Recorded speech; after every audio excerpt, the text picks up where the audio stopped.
Price Lord. கர்த்தருக்கு ஸ்தோத்திரம். கர்த்தர் நல்லவர், அவர் கிருபை என்றும் உள்ளது என்ற அந்த வசனத்தின்படி கர்த்தர் நம்முடைய வாழ்விலையும் விசேஷமாக நம்முடைய திருச்சபையிலையும் கர்த்தர் செய்த நன்மைகளை நினைவு கூர்ந்து கர்த்தருக்கு நன்றி சொல்ல வந்திருக்கிற உங்கள் ஒவ்வொருவரையும் ஆண்டவராகிய இயேசு கிறிஸ்து நாமத்தில் வாழ்த்துகிறேன். என் சபையை நான் கட்டுவேன், பாதாளத்தின் வாசல்கள் அதை மேற்கொள்வதில்லை என்ற அந்த வார்த்தையின்படி கடந்த 29 வருடங்கள் நம்முடைய திருச்சபையை கர்த்தர் பாதுகாத்து பராமரித்து தேவைகளை சந்தித்து எல்லாவித நேரத்திலும் மேடுகள் பள்ளத்தாக்குகள் அது போன்ற சூழ்நிலைகளில் நம்மளோடு கூட இருந்து நம்மை நடத்தி வந்திருக்கிறார். நம்முடைய தேவைகளை சந்தித்திருக்கிறார். விசேஷமாக 29 வருடத்தை முடித்து இந்த 30வது வருடத்திற்குள்ளாக காலடி எடுத்து வைக்கும்படி கர்த்தர் செய்த மகா பெரிய கிருபைகளுக்காக அவருக்கு நன்றி சொல்ல வந்திருக்கிற உங்கள் ஒவ்வொருவரையும் ஆண்டவராகிய இயேசு கிறிஸ்து நாமத்தில் மறுவிசை வாழ்த்தி வரவேற்கிறோம். 1996 வருடம் இந்த உலகத்தில் எத்தனையோ காரியங்கள் என்னென்னமோ காரியங்கள் நடந்திருக்கலாம். ஆனால் இந்த 96வது வருஷத்துக்கும் நம்முடைய திருச்சபைக்கும் ஒரு சம்பந்தம் உண்டு. எத்தனை பேருக்கு அதை பற்றி தெரியும்?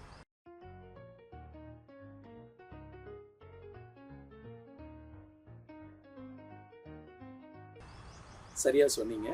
1996 ஆண்டு வித்யாநகர் கிராஸ் அப்படிங்கிற அந்த பகுதியில் ஒரு சிறு இடத்துல ஒரு 10க்கு 20 அப்படிங்கிற ஒரு சின்ன சைஸில் ஆண்டவர் நம்முடைய திருச்சபையை நம்முடைய bishop doctor Ruban M Sathyaraj அவர்கள் மூலமாக ஆரம்பிக்க உதவி செய்தார். அந்த சிறு இடத்துல ஒரு ஓலை குடிசையில் நம்ம ஆரம்பிக்கப்பட்ட அந்த திருச்சபையை கர்த்தர் அளவில்லாமல் ஆசீர்வதித்தார்.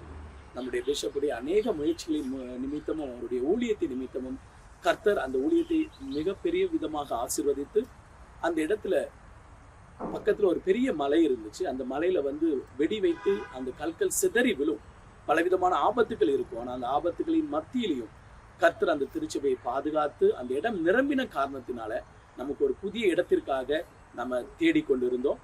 அப்பொழுது நம்ம இப்போ இருக்கிற இந்த சபைக்கு ஆப்போசிட்ல இருக்கிற அந்த இடம் சுரேஷ் அவங்களுடைய தகப்பனாரால ஒரு 30க்கு 40 அப்படிங்கிற ஒரு சின்ன சைஸை நமக்கு கொடுத்தாங்க. ஆனால் அந்த இடத்துல கூட நம்ம 4 பக்கமும் செவர் இருந்தாலும் மேலே குடிசையினால தான் நம்ம கவர் பண்ணப்பட்டிருந்தோம். அந்த குடிசை அந்த திருச்சபையும் கர்த்தர் ஆசீர்வதிக்க ஆரம்பித்தார். அந்த இடத்தையும் கர்த்தர் நிரப்ப ஆரம்பித்தார். அந்த இடத்துல ஒரு திருமண திருவிழா நடந்துச்சு. பொதுவாக மக்கள் திருமணம் அப்படின்னா என்ன நினைப்பாங்க, பெரிய பெரிய பில்டிங் அல்லது சத்திரத்தில் அப்படிதான் திருமணத்தை நடத்தணும்னு ஆசைப்படுவாங்க.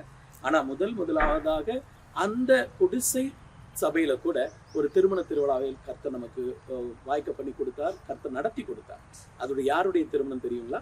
இப்போ அதோடைய வீடியோவை நீங்க பாருங்க.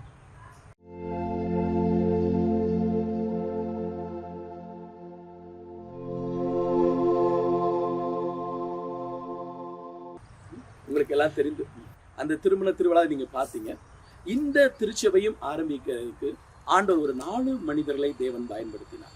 Brother Gnanaraj, brother John, brother James, brother Veeranna. இந்த 4 பிள்ளைகளையும் கர்த்தர் இந்த இடத்துல திருச்சபையை கட்டி எழுப்பும்படியாக தேவன் அவர்களை பயன்படுத்தினார். அவர்கள் இந்த இடத்திற்காகவும் அநேக காரியங்களை இந்த திருச்சபை ஆரம்பத்தில் அவங்க உதவி செய்தாங்க. அவர்களையும் கர்த்தர் இந்த ஊழியத்தில் அதிகமாக பயன்படுத்தி இந்த திருச்சபையை கட்ட உதவி செய்தார். அப்பொழுது அந்த திருச்சபை நிரம்பி வழிந்தது நிமித்தமாக 2003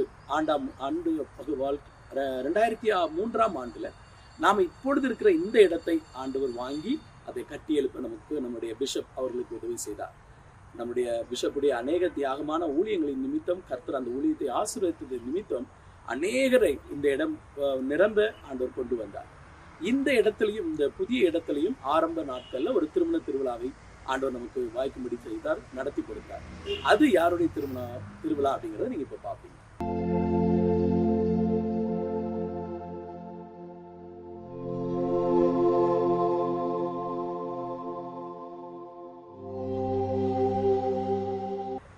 உங்களுக்கே தெரிந்திருக்கும் அது யாருடைய திருமணம் அப்படின்னு சொல்லி.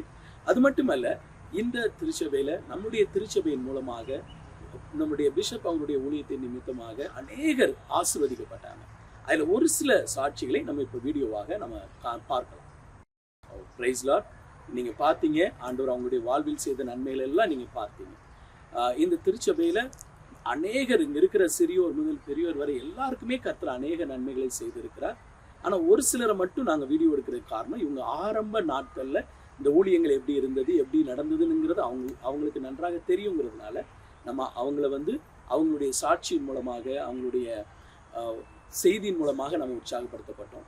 ஆனா திருச்சபைங்கிறது ஒரு சரீரத்தை போன்றது. அந்த சரீரத்துல எல்லா அவயங்களும் மிகவும் மிகவும் முக்கியமானது. அதே போல நீங்களும் உங்களையும் ஆண்டவர் இந்த திருச்சபையில ஒரு அவயங்களாக வைத்திருக்கிறார்.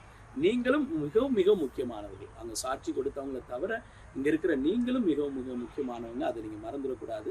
நம்ம எல்லாரும் இணைந்து 29 வருடம் நம்ம ஆண்டவர் நடத்தி வந்த அந்த நன்மையை நினைத்து இந்த 30வது வருடத்துக்குள்ள போகிறதுக்கு முன்னாடி நாம் என்ன ஒரு தீர்மானம் எடுப்போம். ஆண்டவருக்காக என்னால் ஆனத தாளந்த, எங்களுடைய பிஷப் அடிக்கடி சொல்லுவாங்க, உன்னுடைய நேரம், உன்னுடைய தாளந்து, உன்னுடைய பொருளாதாரம், இந்த மூன்றையும், டைம், டேலண்ட், ட்ரெஷர், இந்த மூன்றையும் நீ ஆண்டவருக்கு கொடுக்கும் பொழுது ஆண்டவர் உனக்கு அதை அளவில்லாமல் திரும்ப தருவார்னு சொல்லி நான் அடிக்கடி சொல்லுவாங்க. அந்த வார்த்தையை நான் உங்களுக்கு சொல்லி நான் அதை நிறைவேற நான் விரும்புகிறேன்.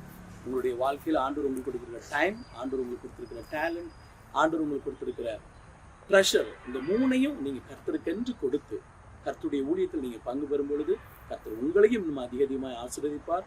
இன்னும் அநேக ஆண்டுகள் நம்முடைய திருச்சபை காண கர்த்தர் நமக்கு உதவி செய்வார். கர்த்தர் உங்களை ஆசீர்வதிப்பார். ஆமாம்.